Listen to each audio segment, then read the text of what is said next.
नमस्कार. माधव मंथनमध्ये आपलं स्वागत आहे. मी माधव घांगुर्डे.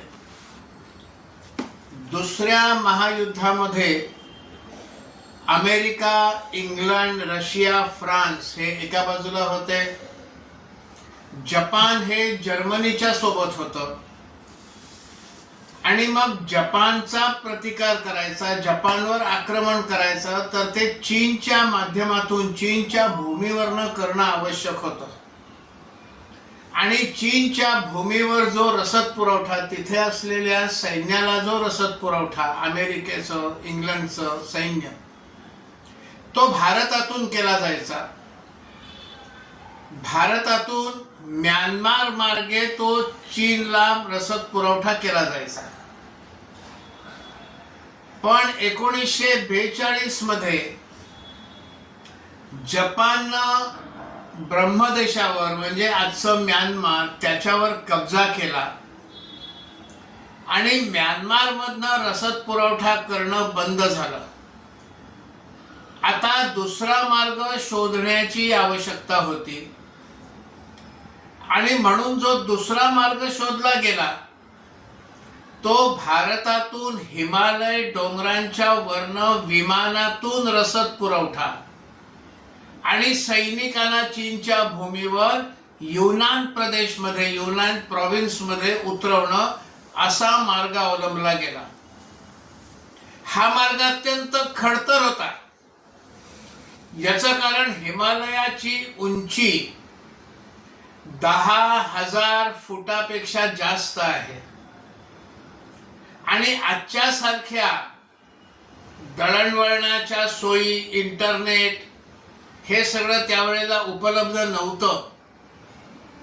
त्यामुळे वैमानिकाला देखील हिमालयाच्या वरनं जात असताना आपल्या कॉकपिटमधनं समोर जे दिसेल त्याच्या आधाराने हिमालयातले पर्वत, हिमालयातल्या दऱ्या, दोन पर्वतांच्या मधली जागा, त्यामधनं ही विमानं न्यायला लागायची. आता हिमालयाचा जो उंचवटा आहे त्याला हंप असं नाव दिलेलं आहे. हंप म्हणजे उंचवटा. उंटाच्या पाठीवर उंचवटा असतो, त्याला दी हंप ऑफ द कॅमल असं म्हणतात. हंप असा शब्द तिथे वापरला जातो. मग हा जो हिमालयाचा उंचवटा आहे त्याच्यावरनं जायचं म्हणजे आसामचा पूर्वेकडचा प्रदेश, त्या ठिकाणी आधीपासून काही एअर बेसेस आहेतच. मग त्यातला विशेषतः डिब्रुगडचा एअरबेस आणि तेजपूरचा एअरबेस हे त्या कामी वापरले जायचे. तिकडनं विमान उड्डाण करायचे. हिमालयाच्या या उंच 10,000 फुटापेक्षा उंच पर्वत रांगा ही विमानं ओलांडायचे. मग त्या विमानातनं जो रसद पुरवठा केला जायचा त्यामध्ये बॉम्ब असायचे, गॅसोलिन असायचं, पेट्रोल असायचं, सैनिकांसाठी लागणारी औषधं असायची, त्यांचे तिथे जे काय रणगाडे, ट्रक, वाहनं वगैरे असते त्याचे स्पेअर पार्ट असायचे, अन्नधान्य असायचं आणि काही वेळा प्रत्यक्ष सैनिक देखील या विमानांमधून हे चीनच्या युनानमध्ये उतरवले जायचे आणि तिथून ते जपानच्या दिशेने कूच करायचे. हे अत्यंत जिकिरीचं काम होतं, पण त्याशिवाय दुसरा रस्ताच उपलब्ध नव्हता, दुसरा मार्गच उपलब्ध नव्हता. भारतावर इंग्रजांची सत्ता होती, त्यामुळे रसद पुरवठा आपली जिथे सत्ता आहे तिकडनंच इंग्रज करणार. अमेरिकेला देखील रसद पुरवठा करायला अमेरिकन सैन्य सुद्धा चीनच्या भूमीवरनं जपानवर आक्रमण करत होतं. त्यामुळे त्यांचे देखील रसद पुरवठा हा भारताच्या भूमीवरनं विमानाच्या माध्यमातून व्हायचा. 1942 ते 1945, 1942च्या शेवटापासून हे सुरू झालं. या काळामध्ये 6,50,000 टन इतकी रसद ही भारतामधनं त्या विमानांमधनं चीनमध्ये पाठवली गेली. हे सगळं करत असताना हा जो सगळा खडतर मार्ग आहे, हा हम उंचवट्यावरून जाताना तिथे वैमानिक आता अत्यंत काळजीपूर्वक जायला लागायचं. जरा जरी चुकलं तरी विमान कोसळणार. आणि त्या सगळ्या कालावधीमध्ये 650 विमानं कोसळली. कल्पना करा, 45, 42 अखेरपासून 45 पर्यंत म्हणजे 2 वर्ष, जवळजवळ 2 वर्ष म्हणजे साधारण 700 पेक्षा थोडे जास्त दिवस. यामध्ये 650 विमानं ही त्या हिमालयाच्या पहाडांमध्ये कोसळली. म्हणजे जवळजवळ दिवसाला 1 असा ॲव्हरेज आपल्याला काढता येतो. इतकी विमानं ही त्या भागामध्ये कोसळलेली आहेत. ह्या 650 विमानांचं जे तिकडे पडली, त्यामध्ये 800 पेक्षा जास्त वैमानिक, अमेरिकेचे वैमानिक हे त्यामध्ये मृत्युमुखी पडलेले आहेत. असा हा जो हिमालय, त्याला हम्प असं म्हणतात. 2016 आणि 17 मध्ये अमेरिकेच्या संरक्षण विभागानं यांचा शोध घ्यायचं ठरवलं.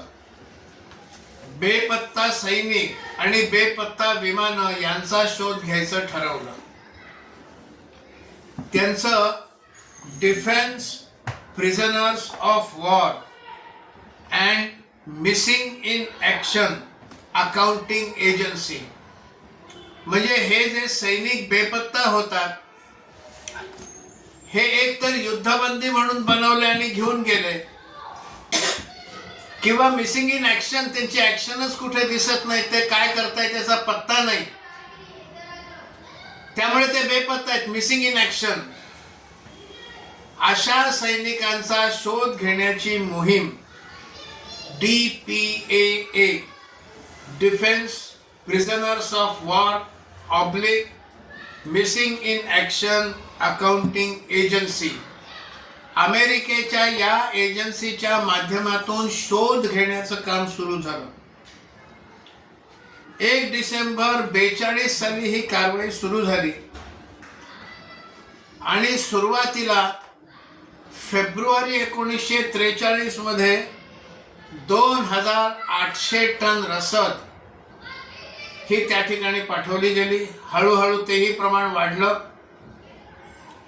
1944 साली 12,000 टन रसद पाठवली गेली आणि जुलै 1945 मध्ये 71,000 टन रसद पाठवली गेली.